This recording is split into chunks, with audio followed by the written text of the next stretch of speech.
This is not a video I thought I would be making anytime soon, but it's sad nonetheless. California's Great America, sooner than we all thought, is going to be no more. Cedar Fair has sold the land Great America sits on for approximately $310 million.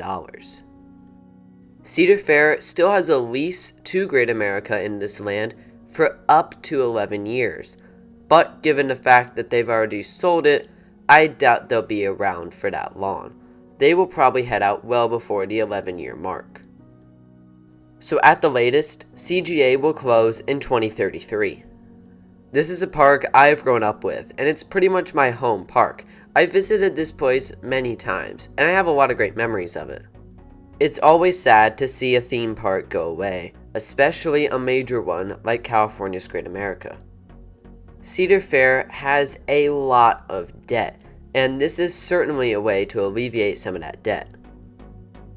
From a strictly business standpoint, I understand where Cedar Fair is coming from with this move. The Bay Area is expensive. The pay for employees is expensive. The land is expensive, as we see with the $310 million that Great America sits on. And really, it's just expensive all around. So I understand this move from Cedar Fair in that regard. Also keep in mind that it didn't seem like Cedar Fair handled the pandemic very well. Other chains, including their biggest competitor Six Flags, were getting creative with their parks and how they could remain open in some capacity, like Six Flags doing various drive-thrus at their parks. Cedar Fair didn't really do much of, anything to stay open in any capacity during the pandemic. It's just a bummer that we'll never see a B&M Hyper, a RMC Grizzly, or any other of the big plans that this park had just a few years ago. For Six Flags, I don't think they could be any happier, because Discovery Kingdom will now have virtually no competition in Northern California. So in that regard, hopefully Discovery Kingdom improves vastly than what they are now, with no competition. Great America's land was purchased by a real estate company, so it was not purchased by another theme park operator. And for all we know, maybe Cedar Fair tried to sell this park to another theme park operator. We really just don't know.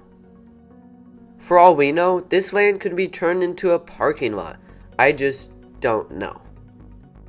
I have absolutely no clue what this park is going to become once it closes.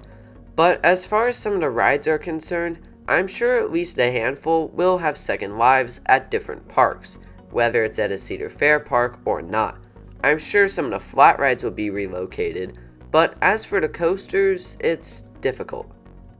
Psycho Mouse seems like a pretty easy ride to move because it's not a huge coaster and it doesn't take up a big footprint either, so maybe this gets relocated somewhere else. But by the time this park closes, whether it's 2 years, whether it's 5 years, or whether it's shockingly 11 years from now, a lot of these coasters will be reaching the end of their service lives. A lot of the coasters that this park still has are from the 70s, 80s, and 90s, not even this century. Hence, I would be surprised if Demon, Grizzly, Patriot, or Flight Deck were relocated, especially with Flight Deck because of its terrain usage. Do I hope that Flight Deck, the B&M Invert, will be relocated? Absolutely, it's still a great ride, but I just don't know if I can see it happening. Which is really too bad. Great America only has 3 coasters from the 2000s or 2010s, and those are the coasters I think have the best chance of being relocated. We already talked about Psycho Mouse, but as for Gold Striker, I don't know. While it's still a pretty solid ride and would be a great fit at some other Cedar Fair parks like Carowinds and Dorney Park, I just don't know if I can see a big wooden coaster like this being relocated. The trains I think could easily be used on a different ride, but the whole coaster, I don't know. As for Railblazer, I think it's possible, but there are a couple things in the way of this possibly happening. First off, the relationship between Cedar Fair and RMC does not seem to be the greatest. Plus, these RMC Raptor coasters have had their issues. As is the case, of course, with all prototypes. roller coasters or non-roller coasters. Railblazer is a fantastic ride, so I truly do hope that it's relocated, but I'm not sure. For what it's worth, I think Railblazer has the best chance of being relocated of any coaster in the park. But as I said, I'm sure a decent amount of the flat rides will try to be saved and distributed to other parks. As for the people in the Bay Area, it will now just be Six Flags Discovery Kingdom as far as major amusement parks go. And I know this is probably just wishful thinking, but I hope someone comes in and saves this park and keeps it running as it is. I know it's unlikely and it would cost them an absolute fortune, but still, I can hope. At any rate, Great America is a pretty solid park as it is right now, so take advantage of it while it's still open for these next couple years, and I would recommend if anyone has the opportunity to visit it, do so. CGA officially has an expiration date on it now. I hope Great America will get a proper send-off when the time comes. As I said, from a strictly business standpoint, I understand the move, but from a roller coaster fan standpoint, it really stinks.